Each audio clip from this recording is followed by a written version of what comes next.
国际消息的部分，咱先来看这美国甲伊朗60天的谅解备忘录，即马已经期满。川普是表示讲无要搁延长，另外伊也讲，若准这下班呢是来阻挡美国甲伊朗伫个荷姆兹海峡的谈判，安尼美国就会对伊来发动轰炸行动。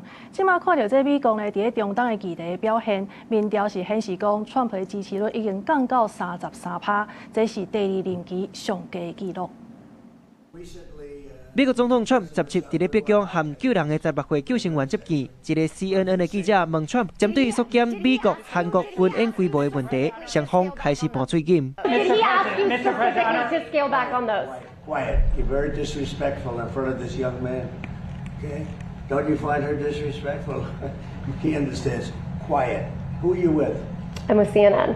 Fake news. 在这之前 ，Trump 嘛回应其他记者针对北韩的提问，伊讲北韩领导人金正恩有回应美国联合军演规模缩减的问题，佮对南韩总统李在明在伊朗的战争唔愿甲美国斗相共，表达伊真不满。 When I called him, I said, "Would you like to give us a little hand? We don't need help with Iran, but if you'd like, give us a hand with Iran." He said, "No, thanks."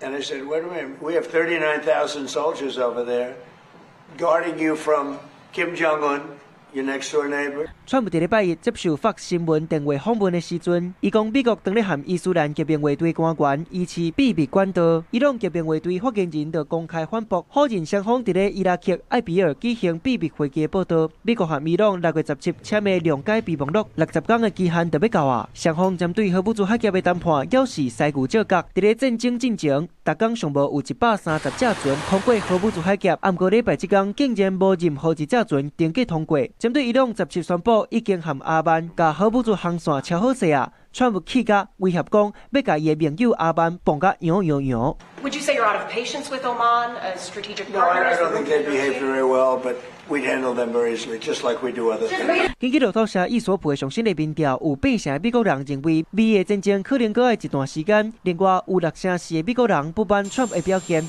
伊的支持率嘛为8月初35%，切落去33%，创第2任期上低。民调嘛显示，目前有7%的美国人和一半共和党的人认为，这场战争是有价值的。路透社嘛针对年底其中的选举分析，共和党即马嘛真烦恼讲，敢会当甲众议院一寡多数走掉咧？也若民主党嘛认为讲，因连参议院嘛有机会退落来。公司新闻王祖梅编译。